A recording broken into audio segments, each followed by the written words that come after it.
Hello and welcome to Lavneesh sir की क्लास। आज की ये शिक्षा निदेशालय राष्ट्रीय राजधानी क्षेत्र दिल्ली की वर्कशीट नंबर GS7 जो कि कक्षा 6ठी से 8वीं के विद्यार्थियों के लिए है। यह ली गई है जेनेरिक विषय से और आपको इसको अपनी हिंदी की नोटबुक में लिखना है। किस में लिखना है? हिंदी की नोटबुक में। तो चलिए बिना समय गवाए शुरुआत करते हैं मेरे साथ और समझने की कोशिश करते हैं। जरा ध्यान से देखिए, ये किस मौसम का चित्र है? अरे ये तो वर्षा ऋतु का चित्र है, यानी बरसात के मौसम का चित्र है जो कि आजकल चल रहा है। और आप देख भी रहे हैं दिल्ली में पिछले 2-3 दिनों से बरसात काफी अच्छी खासी हो रही है। बच्चे बहुत मस्ती में भर जाते हैं बारिश को देख के, खूब उछलने लगते हैं, खूब कूदने लगते हैं। सबके दिलों को बारिश जो है वो खुश कर देती है। लेकिन बारिश के होने के बाद जब जाम लगता है तो हम उसे बहुत दुखी हो जाते हैं। ट्रैफिक जाम हो जाता है ना, बहुत दुखी हो जाते हैं। और यहाँ तक कि बारिश के मौसम में जो बीमारियां फैलती हैं वो भी बहुत तेजी से फैलती हैं और उससे भी हम परेशान हो जाते हैं। तो चलिए देखते हैं कि आज की इस वर्कशीट में क्या है। बारिश का मौसम जो सभी मौसमों में से सबसे महत्वपूर्ण और जरूरी होता है, क्योंकि बारिश से जल बरसता है और जल हमारे जीवन के लिए बहुत ही महत्वपूर्ण है। इस मौसम में सभी पेड़ पौधे फिर से एक बार खिल उठते हैं और पूरी तरह से बारिश की वजह से हरे भरे भी हो जाते हैं। हर तरफ आपको हरियाली नजर आती है। बारिश की वजह से गर्मियों के मौसम में सूखे तालाब और नदियां भी फिर से एक बार बहने लगती हैं। बारिश के कारण वातावरण में फैली गर्मी भी नष्ट हो जाती है। देखा आपने पिछले 2-3 दिनों से जब बरसात हो रही है तो पंखे की हवा भी आपको ठंडी लग रही होगी। इससे क्या होता है, पूरा वातावरण ठंडा हो जाता है जो हम सभी को एक अलग ही आनंद देता है। इसलिए इस मौसम का दुनिया के सभी लोगों को इंतजार होता है, समझे? इसलिए मैंने आपको सबसे शुरू में यही कहा कि बारिश को देखकर तो हर किसी का मन खुश हो जाता है।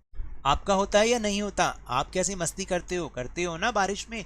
खूब नहाते हैं, खूब उछलते हैं, खूब कूदते हैं। तो इस तरह से सभी का मन भी ऐसे ही हो जाता है। तो ये तो एक छोटा सा गद्यांश था। अब इसी पर आधारित या इससे संबंधित जो बारिश के मौसम से संबंधित कुछ प्रश्न हैं जिनके हमें उत्तर करने हैं। तो चलिए देखते हैं एक बार उन प्रश्नों को और उनका उत्तर लिखने का प्रयास करते हैं। तो यहाँ मेरे सुझाव हैं, अगर आपको लगता है कि आप भी कुछ और लिख सकते हैं तो वो भी लिख सकते हैं, क्योंकि वो भी सही। चलिए देखते हैं कौन से प्रश्न हैं। तो प्रश्न नंबर 1 है कि बारिश के मौसम में किन किन बातों का ध्यान रखना चाहिए। देखिए, क्योंकि हमें पता है बारिश के पानी से बहुत सारी बीमारियां भी फैलती हैं, तो घर के चारों ओर पानी जमा ना होने दें। चाहे कहीं पर भी पानी हो, पानी जमा ना होने दें। गड्ढों को मिट्टी से भर दें ताकि अगर गड्ढों में पानी भर जाए तो उससे कोई दुर्घटना ना हो, इसलिए पहले ही उसे मिट्टी से भर दें। रुकी हुई नालियों को साफ कर दें ताकि ये नालियों का पानी बाहर ना आए। अगर पानी जमा होने से रोकना संभव नहीं है तो उसमें पेट्रोल या केरोसिन ऑयल डालें ताकि उसमें मच्छर पैदा होकर बीमारी ना फैलाएं। अब है प्रश्न नंबर 2। दूसरा प्रश्न है कि हम बारिश के पानी का सदुपयोग कैसे कर सकते हैं। देखिए, शब्द थोड़े ज्यादा हैं लेकिन मैं बोल भी रहा हूं, आप उसको ध्यान से सुनिएगा। बड़े बड़े ड्रेनेज पाइप के माध्यम से वर्षा जल को कुओं, नदी, तालाबों में जमा करके रखा जाता है, जो बाद में पानी की कमी को दूर करता है। एक बात। फिर इस तरीके से आप छत पर गिरने वाले बारिश के पानी को भी संचय करके यानी बचा कर रख सकते हैं। ये पानी स्वच्छ होता है, जो थोड़ा बहुत ब्लीचिंग पाउडर मिलाने के बाद पूर्ण तरीके से उपयोग में लाया जा सकता है। यानी बारिश के पानी में अगर हम थोड़ा सा ब्लीचिंग पाउडर मिला देना तो फिर हम उसको उपयोग में ला भी सकते हैं। फिर है प्रश्न नंबर 3। प्रश्न नंबर 3 है कि आपके अनुसार बारिश के पानी का क्या महत्व है। देखिए, बारिश से पेड़ पौधे खिल उठते हैं। बारिश की वजह से गर्मियों के मौसम में सूखे तालाब और नदियां भी एक बार फिर से बहने लगती हैं।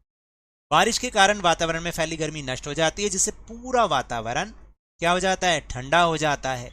इसके बाद है प्रश्न नंबर 4। प्रश्न नंबर 4 है कि वर्षा के 3 पर्यायवाची शब्द लिखो। मैंने यहाँ पे 4 लिख दिए हैं। देखिए, वर्षा को वृष्टि भी कहते हैं, मेह कहते हैं, बारिश और बरसात कहते हैं। तो ये 4 पर्यायवाची शब्द हैं, 3 के बजाय आप 4 लिख दीजिए। अब है इसके बाद अगला प्रश्न। फिर है प्रश्न नंबर 5। हमें पानी कहां कहां से प्राप्त होता है। पानी के 3 स्रोत लिखिए, जैसे तालाब, एक तो इन्होंने बता दिया, बाकी हम फिर भी इसके अलावा 4 और लिख रहे हैं। नदियां, नहरें, कुएं और भूमिगत जल। यानी जब आप समरसेबल चलाते हैं, नीचे से पानी आता है ना, तो वो भूमिगत जल भी एक पानी का ही स्रोत है, या बर्मा हम जल लगाते हैं, आपने देखा ना हैंडपंप, उससे भी तो पानी हमें मिलता है पीने के लिए। तो ये सारे पानी के स्रोत हैं। तो ये तो थी आज की वर्कशीट।